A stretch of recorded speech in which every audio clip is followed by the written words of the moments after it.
guys, thank you very much for joining me. Got a cracker here for you today. We're going to be looking at how we can move open chord voicings around the fretboard, alright? These lovely, beautiful acoustic chords, they sound great, they're pretty easy to do, and they just sound lovely to the ears, nice and sparkly. Alright, so make sure you've got your guitar, and let's fire right into this one, okay? So, we've got two different parts to this. The first part, we're basically dealing with the E shape, alright? So I want you to try and get up to here, okay? Now we're going to play the E chord on the 13th and 14th fret, okay? I'm not using my index finger here. I guess I could, but I'd find that a little bit harder. I've got my pinky, my third finger, there. Alright, now this is basically the E chord, one octave up, right? We're playing it on the 13th and 14th fret, okay? The exact same chord shape, but up the dusty end, as we'd call it, right?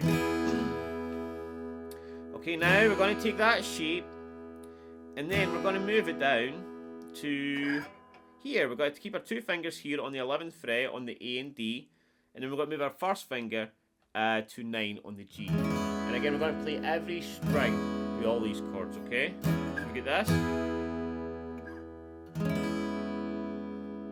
Okay, and then we're going to go back to the E shape here on 6 and 7, and then move it up to 8 and 9.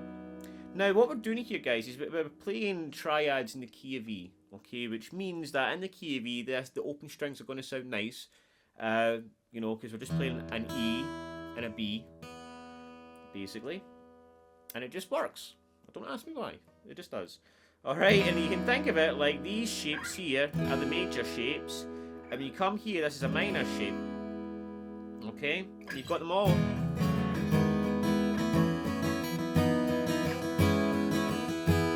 Alright, and I've got another lesson in that, I'll link it, okay?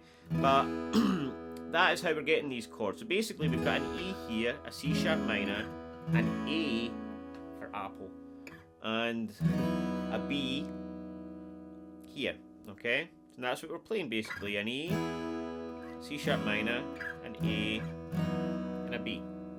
But we're getting all those strings, so let's see how lovely that sounds.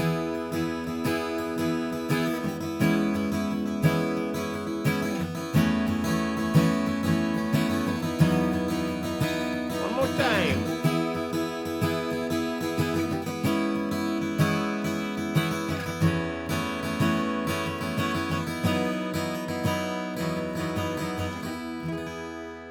Lovely. Now the kind of strumming, now there is a second part to this that's pretty cool, right? So it's the strumming I'm just doing.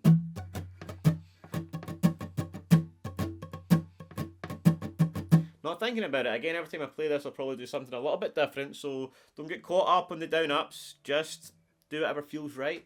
Alright, so we're going to play that twice before we move on to the next bit, right?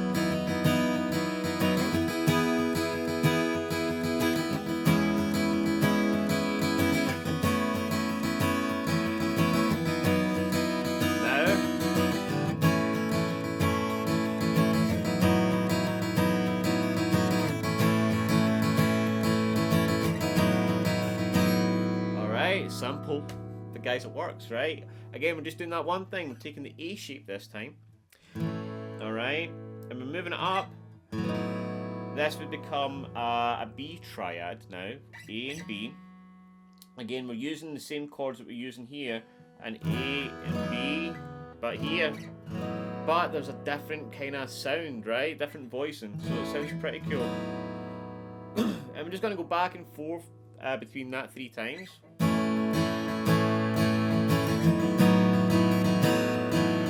Guys, I'm just going to bring it all together actually, and we'll just we'll start from up here, okay? And again, you can mess around with this and do your own thing with it, but all together it will sound something like 1, 2, 3, and.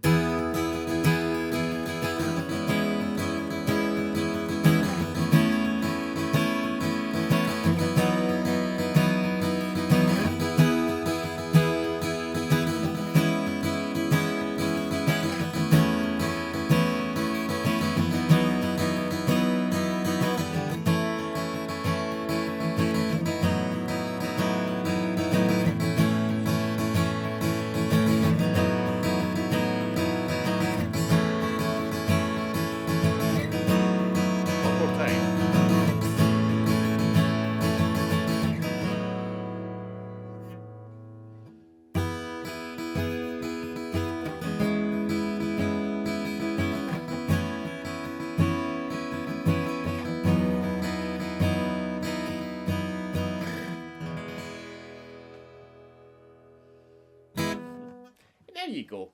A simple one, guys, but again, sometimes it's the simplest ones that turn out the best. I think so, anyway.